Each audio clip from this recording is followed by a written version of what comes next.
malu kita sebagai orang Pandeglang. Oh iya, kok ngomongnya minta tolong ke Gubernur Jawa Barat gitu, bukan kepada pimpinan di provinsi kita sendiri atau kepada kepala daerah kita sendiri. Itu sebetulnya gamparan buat pemimpin. Pak Dedi, pangtoelkeun Bupati Pandeglang, jalan di Kubang Kondang rusak, Pak Dedi. Tinggalin Pak Dedi. Jalan ka dia sama Pak Dedi meniripu.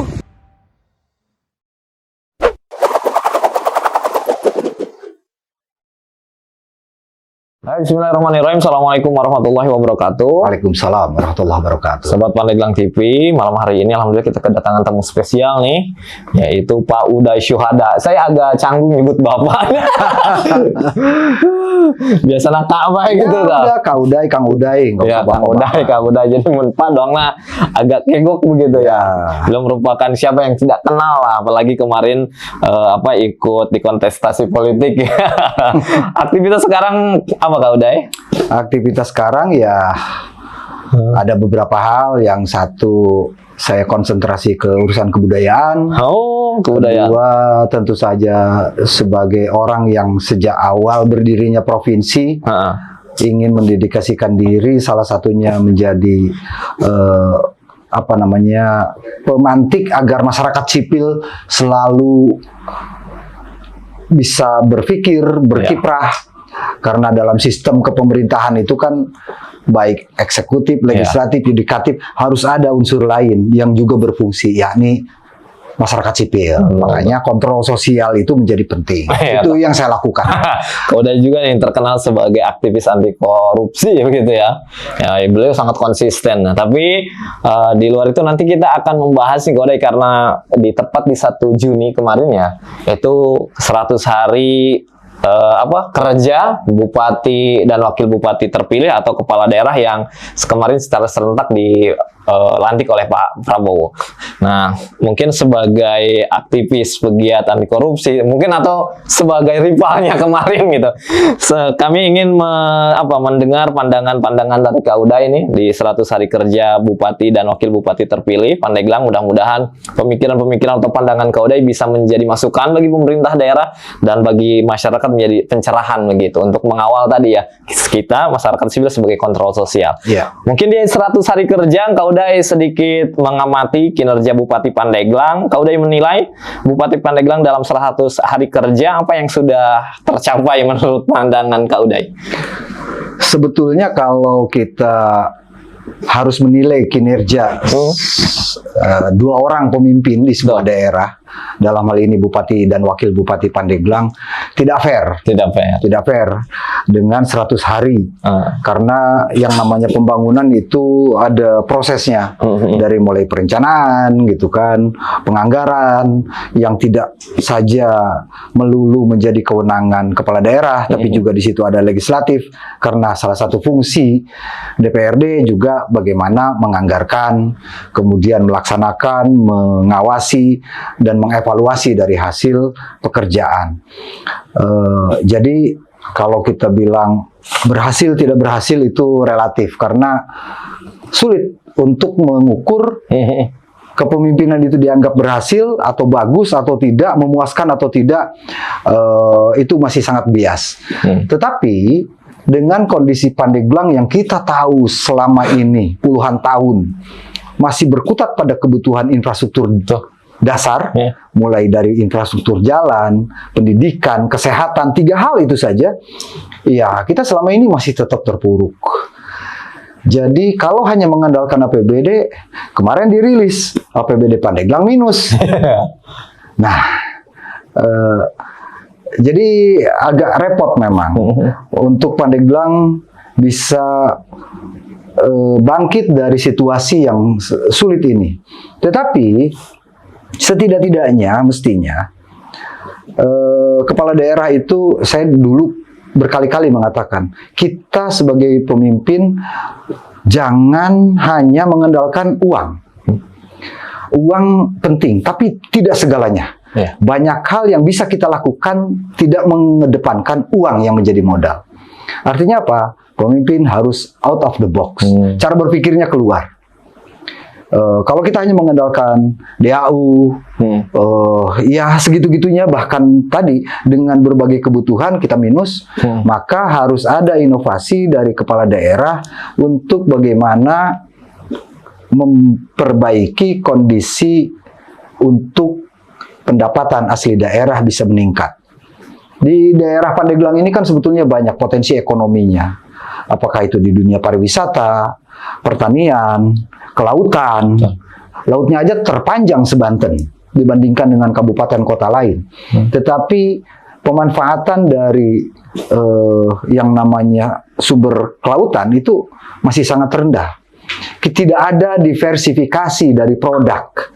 Ikan begitu diangkat, dibawa ke kota, selesai. Dan itu pun masyarakat nelayan tradisional kita ya hanya menjadi penonton. Padahal banyak hal yang bisa kita lakukan. Contoh, di Carita, ada kelompok ibu-ibu yang mengolah yang namanya teri. Ulah disebut teri Medan bae, teri lagi diurang loba tuh di ujung kulon gitu kan. Kenapa tidak diversifikasi dari teri yang diangkat kemudian diversifikasi menjadi teri nasi, teri asin dan sebagainya. Jadi ada produk-produk turunan dari bahan baku tadi. Sebagaimana betapa banyaknya potensi sumber daya alam kita. Contoh, betapa banyak yang namanya bambu. Bambu di daerah Pandeglang, Lebak itu jutaan pohon yang tidak termanfaatkan. Paling bagus jadi pagar, ya kan? Ada sejumlah yang punya kreativitas itu pun ya dengan seadanya, dengan manual bikin gelas, bikin asbak, belum ada sentuhan yang lain. Jadi sekali lagi kepala daerah menurut saya itu harus punya pemikiran untuk gimana caranya keluar dari persoalan ini. Saya berkali-kali kok melihat rumah warga yang tidak layak huni misalnya. Saya nggak punya uang, tapi saya ingin membantu beliau. Saya dapat informasi, si A tanahnya punya dia, rumahnya tidak layak huni, saya minta tolong, ngajul ke pemerintah provinsi. Alhamdulillah, di Carita sejumlah rumah diperbaiki. Di kota di sini juga ada yang kemarin sudah ditindaklanjuti. Kalau hanya mengandalkan diri kita ya susah. Nah, jadi saya kira sekali lagi pemimpin itu harus punya inovasi dengan cara jangan berpikir di kampung halaman sendiri saja. Potensi kita banyak kalau memang punya niatan untuk memperbaiki keadaan. Memperbaiki infrastruktur jalan tentu. Wakil Bupati kemarin membutuhkan angka 5 triliun untuk memperbaiki. Yang namanya membangun itu bertahap. Kalau kita nunggu uang 5 triliun, ya tuh sampai lebaran monyet dia mau kaya gitu. Maka harus ada langkah-langkah lain. Bila perlu kokosoyan ke kementerian. Kenapa tidak? Betul. Wayahna Pak Menteri, jalan di kabupaten kami benahi, gitu. Betul. Saya tahunya jalan desa yang ada di Kabupaten Pandeglang bagus saja.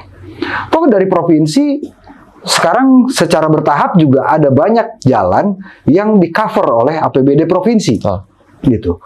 Kita mencarilah sumber-sumber lain, termasuk juga bagaimana cara kita untuk mengundang para calon investor.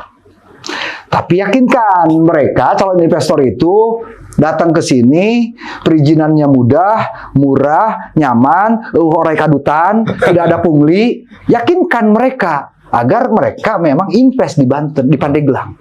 Kalau 100 hari kerja ini, kalau berarti menurut Kak Uday belum belum cukup ya untuk menilai sebuah kepemimpinan. Nah, kalau terkait seorang bupati dan wakil bupati terpilih tadi mengatasi tantangan masalah seperti infrastruktur, kesehatan dan lain-lain, Kak Uday melihat bupati apakah sudah terlihat ada sedikit penanganan masalah di 100 hari kerja ini? Saya baru melihat hal-hal yang sifatnya seremonial. Seremonial? Ya. Terus terang saja, saya perhatikan gitu ya. Sejak dilantik sampai sekarang, kebijakan-kebijakannya ataupun langkah-langkahnya ya hanya bersifat seremonial. Punten ini autokritik untuk kita semua gitu ya. Bahwa Pandeglang itu sangat kritis kondisinya.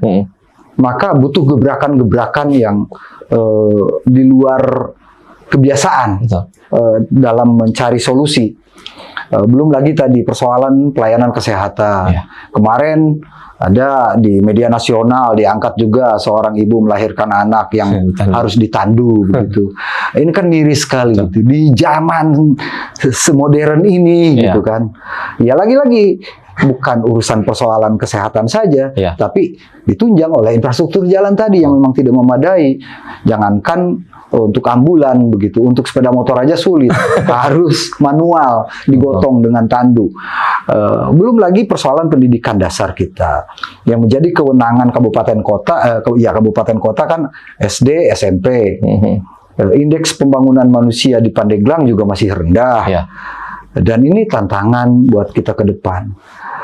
Saya sarankan bupati, wakil bupati datanglah. Bila perlu mic meeting di kementerian, Kementerian Kesehatan, Kementerian PUPR, Kementerian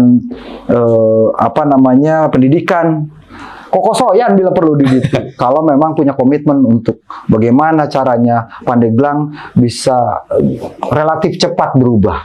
Karena kalau hanya mengandalkan APBD, jangan harap 5 tahun ke depan kita bisa selesaikan persoalan dasar yang dari dulu sejak 20 tahun yang lalu persoalan ini berkutat pada itu semua gitu. Lagi-lagi iklim investasi di Pandeglang juga masih belum nyaman buat calon investor. Saya setuju ada industri, tapi tolong industrinya industri hijau, jangan industri yang bersifat kimiawi model di Cilegon gitu ya. Jangan. Toh potensi sumber daya alam di kita kayu, bambu, abrek-abrek. Cari investor lah luar bila perlu untuk investasi di sini, tapi tolong 60% pekerjanya harus ber-KTP Pandeglang agar tenaga kerja kita di Pandeglang itu bisa terserap lebih banyak. Pandeglang masih berkutat di masalah lama lah begitu Kak ya. Nah, kita flashback ke belakang di saat debat juga pasangan Dewi Ing mengakui bahwa mereka mempunyai cara membangun infrastruktur itu kan katanya mereka satu partai dengan bisa melakukan komunikasi secara horizontal begitu ya kepada pusat. Tadi ternyata di 100 hari kerja belum terlihat. Kak Uday melihat tidak bisa mengkomunikasikannya atau belum menjadi prioritas? Saya nggak tahu apakah itu belum menjadi prioritas atau tidak bisa mengkomunikasikannya. Padahal sebetulnya dengan modal tadi bahwa linier dengan pemerintah pusat, maka semestinya ganjalan untuk terjadinya komunikasi itu tidak sulit, mestinya tidak banyak atau bahkan tidak ada gitu ya. Dan itu yang menjadi kesempatan agar ada percepatan komunikasi dengan para pihak, terutama terkait dengan kebutuhan dasar tadi, 3 hal utama, kumaha carana rakyat orang, anak-anaknya bisa sekolah semua, yang putus sekolah bisa sekolah, kemudian sarana prasarana pendidikannya juga bisa diperbaiki bagi yang rusak, terus infrastruktur jalan diperbaiki di semua desa, dan pelayanan kesehatan bisa diperbaiki. Maka setidak-tidaknya lakukan evaluasi dulu sekarang terhadap birokrasi di Pandeglang. Tempatkan orang sesuai dengan kapasitas, kapabilitas, dan track record-nya. Serta yang tidak kalah penting adalah komitmen untuk mengabdi. Coba inventarisir. Di situ ada BKD. BKD punya tracking terhadap siapa, di mana, bagaimana selama ini, ngapain aja selama ini. Apakah dia menjalani hukuman disiplin? Apakah telok gawe? Apakah dia rajin? Apakah pernah ada persoalan kasus pasea dan seterusnya misalnya. Itu bisa dijadikan dasar untuk mengevaluasi. Tapi gimana caranya sekarang orang-orang pada berbondong-bondong pengen pindah ke provinsi? Saya juga dengar tuh Kak Uday di debat itu memang pasangan Dewi Ing juga menerima tuh masukan Kak Uday terkait peningkatan PAD. Entah di 100 hari ini kalau tidak salah pasangan Dewi Ing juga membuat Satgas PAD itu. Entah memang mengadopsi atau menerima masukan-masukan Kak Uday atau seperti apa. Tapi ya nyatanya terkait progres penguatan infrastruktur, kita melihat malah masyarakat sekarang berbondong-bondong untuk membangun jalan Papatungan. Nah, apakah ini tadi partisipasi ketika Satgas PAD dibentuk, partisipasi dari pegawainya yang kurang solid atau memang seperti apa? Kau udah memandang seperti apa? Ya saya apresiasi ya inisiatif untuk membuat Satgas gitu, percepatan peningkatan PAD. Tapi itu pun harus segera tim ini harus segera duduk bareng bersama-sama, libatkan para pihak ya. Apakah itu pihak dunia usahanya, ya kan, dalam hal ini para pengusaha yang ada di Pandeglang, kemudian akademisi, expert di bidang itu, kita bisa banyak dapatkan kok orang-orang yang mumpuni untuk yang memiliki strategi bagaimana agar PAD bisa terdongkrak. Tapi lagi-lagi itu pun harus diimbangi dengan kesiapan kita di tatanan birokrasinya. Makanya kan nanti akan ada waktu yang diberikan kepada kepala daerah untuk melakukan evaluasi. Mungkin 6 bulan ke depan, siapa layak di mana, bukan karena berdasarkan kamari jadi tim ses urang, kamari mah si ieu cicing bae, netral, kamari mah si ieu berseberangan. Lepaskan itu semua gitu kan, karena mereka mendapatkan amanah dari sebagian besar rakyat Pandeglang. Maka tadi berusahalah untuk seobjektif mungkin, meskipun sulit untuk mendapatkannya, tapi setidak-tidaknya bangun sistem yang baik agar antar dinas OPD itu tidak terjadi dikotomi ataupun pasea. Aing mah dicicingkeun atau ditempatkeun di dinas air mata, si B mah di dinas mata air. Nah, sistemnya dulu, sistem kerja yang benar sehingga akan ada ketergantungan. Saya boleh dengan Agus pasea sebagai kepala dinas. Misalnya saya dinas kebanjiran nih, dinas kebakaran. Hasil pekerjaan saya dari data yang diberikan itu mau nggak mau nanti harus ditindaklanjuti oleh Agus di bidang itu, meskipun kita pasea, sehingga tidak mengganggu program yang dirancang, yang diinginkan sesuai dengan visi misi kepala daerah dan wakil kepala daerah. Itu caranya. Kemudian tadi disinggung soal kok sekarang malah banyak muncul di mana-mana masyarakat melakukan upaya sendiri untuk memperbaiki. Ya itu sebetulnya saya malu jujur. Mestinya kita malu gitu. Gotong royong itu bukan begitu caranya. Ya kan? Itu kewajiban negara. Ya kan? Kewajiban negara. Lain hal misalnya yang ada di sekeliling kita, gotong royong, yang namanya gotong royong, siapa bisa berbuat apa, aya nu mere cai, aya nu mere dahar, aya nu mere hancalang, aya nu mere bako, dan seterusnya, aya nu gawe tenaganya, aya nu memikirkan, aya mencari sponsor atau donasi begitu. Ya itu sebetulnya bentuk kekecewaan masyarakat, dan ini tamparan keras bagi Bupati dan Wakil Bupati Pandeglang sesungguhnya. Ya harus sadar, oh iya nih, masyarakat sudah greget, dan itulah saya kira tadi Bupati dan Wakil Bupati harus out of the box, cari solusi keluar. Kalau hanya mengandalkan APBD, mustahil akan beranjak dari keterpurukan ini kampung halaman kita. Selain membentuk Satgas PAD, saya masih ingat bahwa di 100 hari kerja Dewi Ing itu beliau sampai ngantor di tiap-tiap OPD gitu. Dia ingin melihat apa kekurangan di OPD masing-masing. Nah, Kak Uday melihat itu merupakan sebetulnya ada kekurangan nih di OPD atau memang kelemahan dan kekurangan sosok pemimpin yang memang ditonjolkan. Terlebih ketika pasangan Dewi Ing ini ngantor di OPD, ya sekarang malah terlihat KTP ternyata banyak tuh tidak selesai, membuat KTP tetap sulit. Kemudian ketika ngantor di RSUD, saat ini pegawai RSUD-nya malah demo, katanya TPP mau di ini. Artinya kan sebetulnya apakah udah menilai ngantor di OPD tapi OPD-nya malah makin banyak nih masalah yang baru. Ya, ini bagian dari hasil temuan yang didapat oleh bupati atau wakil bupati ketika ngantor di dinas-dinas keliling begitu. Itu sebetulnya cara yang bagus, gitu ya, untuk mengetahui secara detail. Oh, ternyata urusan KTP Baege yang semestinya cuma sekian menit selesai, ternyata harus berlama-lama, Betul. ya kan? Jadi terbalik gitu. Mestinya kalimatnya adalah selagi bisa dipermudah, ngapain dipersulit, ya kan?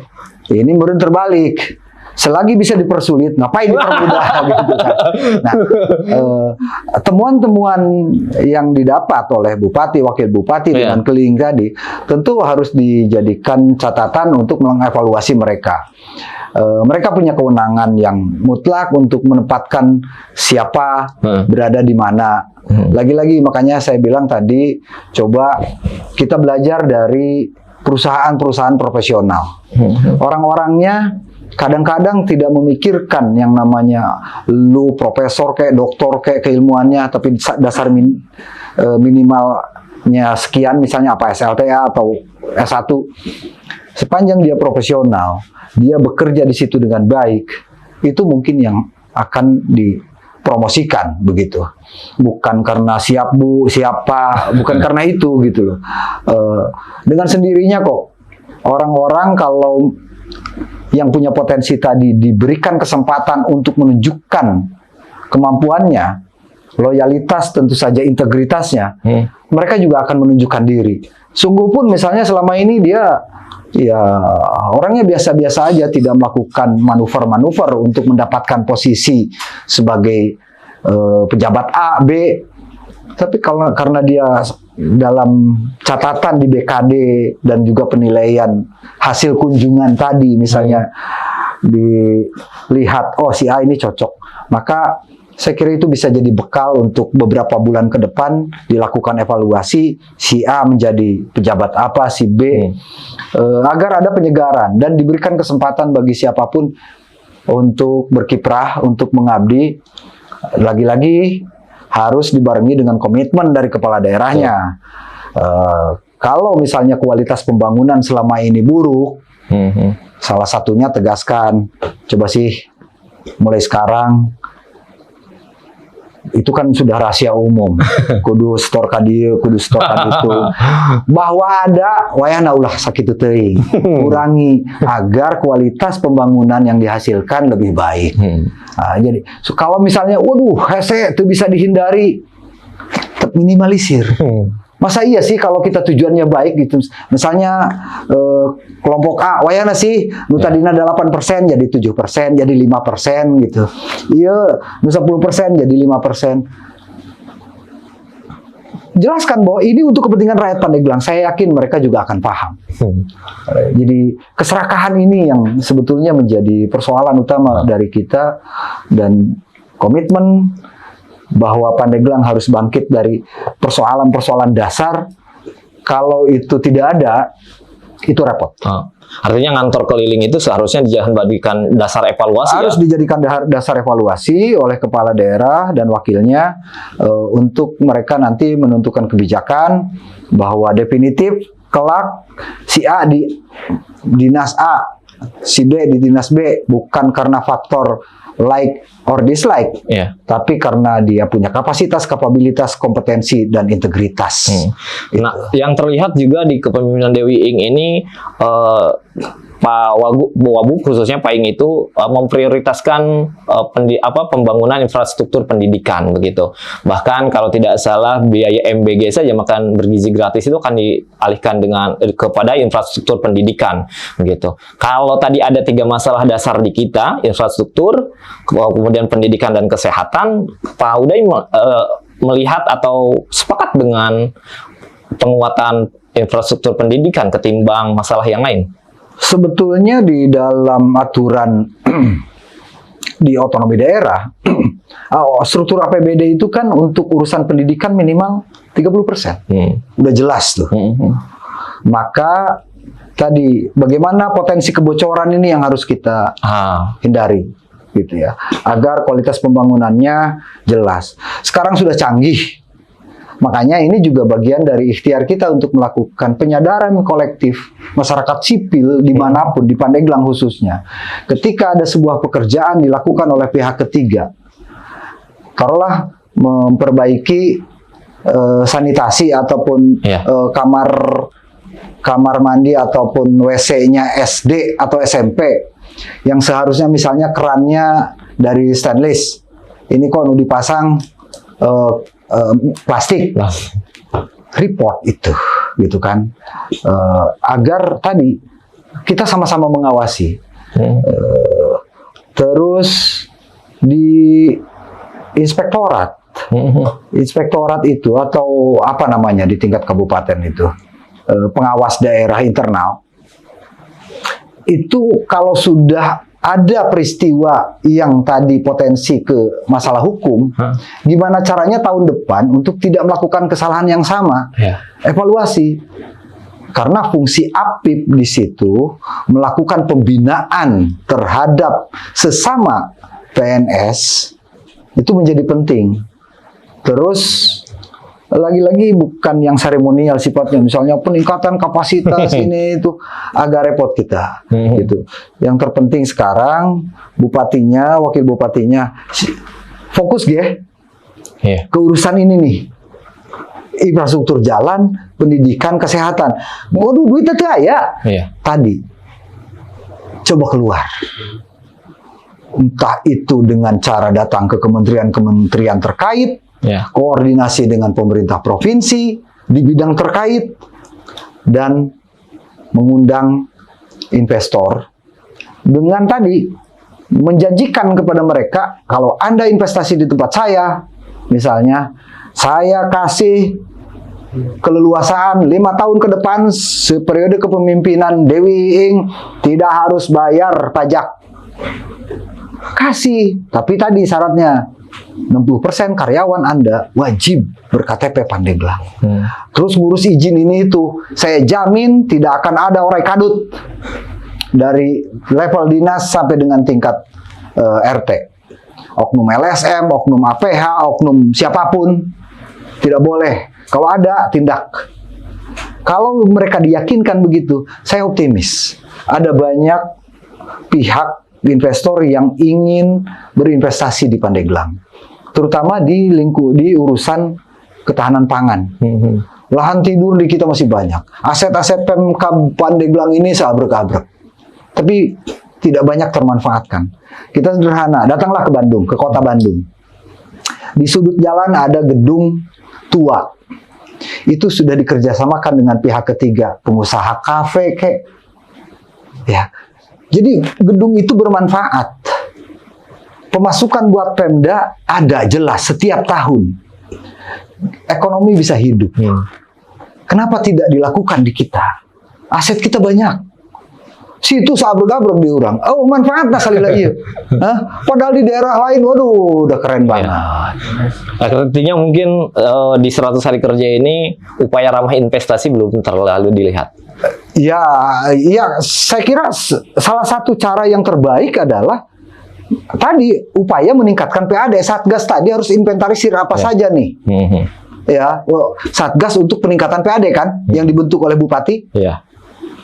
Dia harus berpikir itu. Oh iya, aset kita, ngobrol dengan dinas atau badan yang ngurusin aset di Pandeglang, apa aja aset kita yang selama ini terbengkalai. Itu yang kita coba cari, mana yang paling memungkinkan untuk mengundang pihak ketiga agar dia investasi di situ. Entah itu kerjasama, entah itu sewa tempatnya, dan seterusnya. Kalau udah di zaman digitalisasi ini, kepala daerah juga setelah dilantik berlomba-lomba, bahkan sebelum dilantik berlomba-lomba membuat video. Kalau menurut kacamata Kak Uday, di Pandeglang ini, pemimpin daerah kita ini berlomba-lomba ikut membuat konten, ya seperti yang sekarang tenar lah, Kang Deddy Mulyadi begitu ya, disebut gubernur konten. Sebetulnya kalau di Pandeglang pemimpin daerah, termasuk pencitraan atau memang gebragan? Iya, kalau urusan konten di media sosial, TikTok terutama yang paling cepat, karena kita tahu semua bahwa minat baca rakyat kita itu sangat rendah. Jadi orang mendingan lihat potongan video 1 menit, setengah menit, Iya. paling lama 5 menit begitu, itu yang cepat paling mudah. Itu memang pas. Tapi kalau dalam kondisi begini, lomba-lomba nyenan konten kreatif untuk ramai di TikTok, arek muda Deddy Mulyadi, arek muda GDM, atau malah udah gitu. Jadi saya kira ya itu juga di satu sisi perlu gitu ya untuk menyampaikan kepada publik, misalnya yang terbatas dari berita-berita itu oke, tidak masalah gitu. Tetapi jangan pula kita ikut terlena, waduh karena mentang-mentang KDM ini gue juga harus bisa begini, gue harus bikin Ya. hal-hal yang kayak begitu. Saya kira nggak akan sia-sia.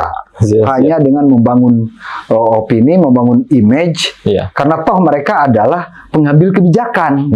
Ya, sekarang sebagai pengambil kebijakan, mestinya kebijakan-kebijakan yang strategis yang harus dilakukan. Kenapa misalnya tadi bikin konten di Kementerian PUPR, Iya. keren itu. Kokosoyan didinya, mau meeting didinya masang tenda. Pak Menteri kami mau balik lamun ku Bapak.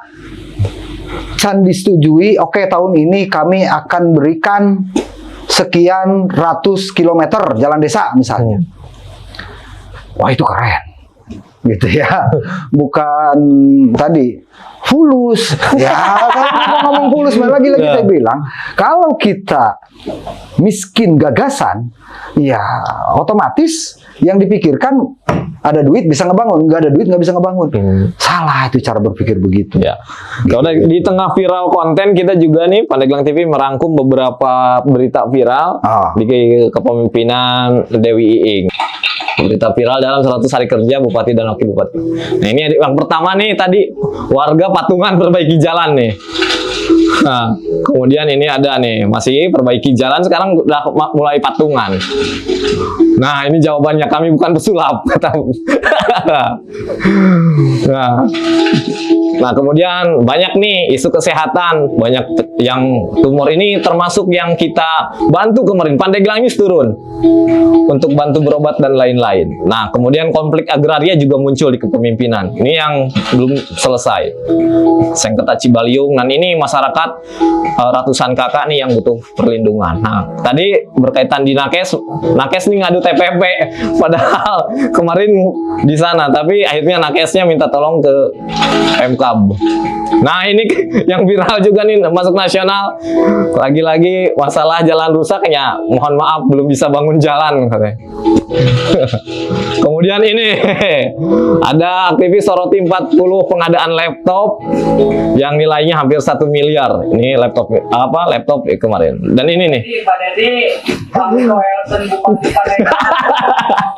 Nah, terkait video viral, masyarakat sekarang malah memintanya bukan lagi ke bupati, ke gubernur, tapi ke Kang DM, ke KDM, ke Pak Dedi. Jalan kaki sama Pak Dedi. Apakah masyarakat ini sudah tidak lagi percaya kepada pimpinannya? Jadi gubernur Pak. Apa memang kalah tenar gitu? Atau memang aksinya yang memang sedang masyarakat tunggu-tunggu? Dedi, mengabarkan Pak Nimbang ini. Ini warga Pandeglang. Jadi ketika mereka membuat viral, masyarakat juga merespon dengan Bantuannya Kang Dedi. kebutuhan-kebutuhan dasar. Kesian Kang Dedi. Mohon bantuannya Kang Dedi. Tuh warga ibu-ibu juga tuh dalam motor Kang Dedi. Nah, ini jawaban dari Wagub. Kenapa tim media menanyakan? Karena kan beliau 2 periode disusul dengan istrinya. Lagi-lagi katanya berkutat di Tulus atau Piskawa yang kecil.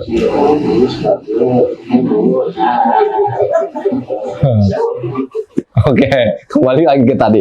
Sebelum saya menanyakan pandangan Bapak terhadap konten tadi, saya ingin menanyakan satu pertanyaan. Jika Bapak menjadi bupati saat ini, melihat berita-berita viral tadi di tengah 100 hari kepemimpinan, apa perasaan Bapak?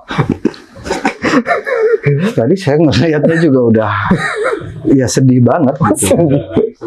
Sedih banget. Ternyata mereka berkesimpulan urusannya fiskal, fulus. Lagi-lagi saya katakan, membangun itu tidak harus dengan uang melulu yang utama.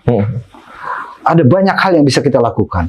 Emak-emak yang kena tumor segala macam, banyak pihak yang bisa kita minta bantuan. Sepanjang kita mau, kita sounding ke mereka, kita datang ke mereka. UNESCO bisa kita ketuk hatinya, ya kan? Lembaga Keuangan Dunia untuk urusan kesehatan, untuk urusan pendidikan bisa kita todong. Orang NGO internasional banyak kok di Indonesia yang bergerak untuk urusan RTLH, untuk urusan kesehatan, untuk urusan infrastruktur, jembatan gantung segala macam. Iya. Banyak. Ini sebuah daerah resmi. Kenapa tidak gitu? Gak usah malu. Harus kalau berpatokan kepada APBD, ya tadi saya bilang, dek sampai lebaran monyet gak mau beres urusan di orang. Makanya, lagi-lagi kalau saya diminta pendapat soal konten-konten yang tadi beredar dan viral, Wakil Bupati meminta maaf, kami belum bisa bangun jalan, bahkan mengatakan kami bukan pesulap. Ini bukan sulap, gitu kan? Tunjukkan dulu niatannya. Dengan cara tadi, oh iya, saya harus punya pemikiran untuk tembus ke Kementerian A. Di tengah keterbatasan DAK dan DAU, apalagi PAD kita yang sangat-sangat kecil, gitu. Dan PAD-nya pun yang kecil itu sebagian besarnya dari jelema masyarakat ke gering. Ya kan itu dari sumber pendapatan PAD kita. Betul. Paling banyak 30% dari orang miskin yang sedang sakit. Kenapa saya katakan orang miskin yang sedang sakit? Karena mereka yang datang ke puskesmas. Sebab lamun jelema sugih, gering, moal pieun datang ke puskesmas, pasti cari rumah sakit besar di luar kota. Sehingga ini mah yang menyumbang PAD terbesar justru jelema miskin anu kegering. Jadi udah campur aduk di situ persoalannya, sudah bertumpuk-tumpuk. Tinggal mau nggak Bupati dan Wakil Bupati mau mendengar dari kiri kanan, depan belakang, sesuatu yang gagasan yang kira-kira itu konstruktif, ambil. Ya.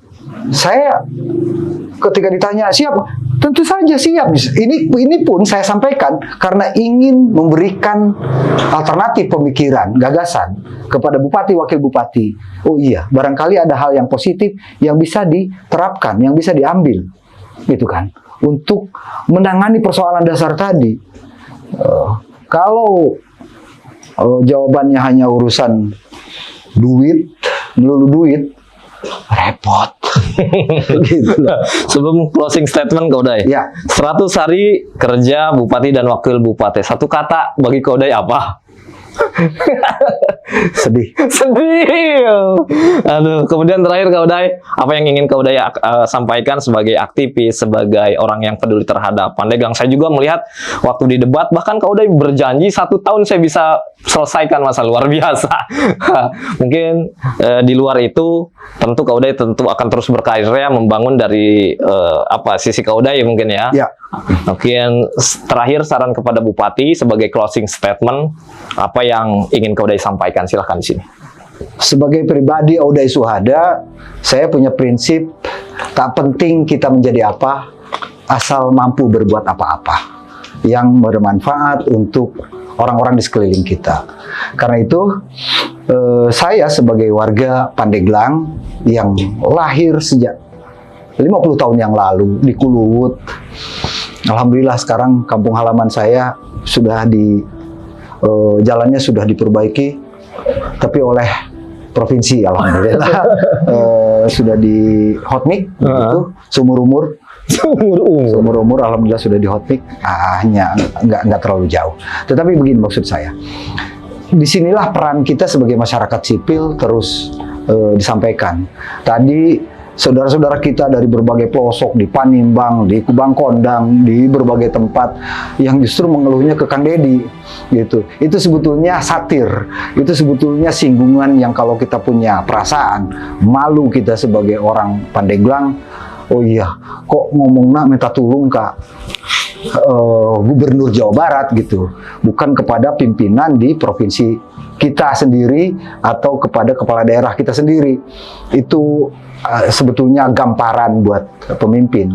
Karena itu hemat saya, Ibu Bupati dan Pak Wakil Bupati Pandeglang, buka mata, buka telinga, serap saran, pandangan yang konstruktif dari siapapun untuk Pandeglang bisa menggeliat terlepas dari persoalan-persoalan mendasar di kita. Semoga sisa umur kita senantiasa memberi manfaat untuk orang lain. Amin, amin ya robbal alamin. Itulah tadi pemirsa closing statement dari Kang Uday. Kritik membangun ini bagian juga dari rasa sayang kami warga Pandeglang terhadap pemerintah, terhadap masyarakat sebagai tadi kontrol sosial untuk kebaikan dan kemajuan Pandeglang itu sendiri. Terima kasih Kang Uday atas waktunya. Sami-sami. Mudah-mudahan terus jadi beliau ini merupakan aset Pandeglang yang luar biasa begitu. Mudah-mudahan juga meski di luar pemerintahan tapi kontribusinya sangat banyak, saya yakin gitu. Amin. Gitu. Saya Muhammad Agus Salim, Pandeglang TV. Assalamualaikum warahmatullahi wabarakatuh. Mangga Waalaikumsalam. diulang.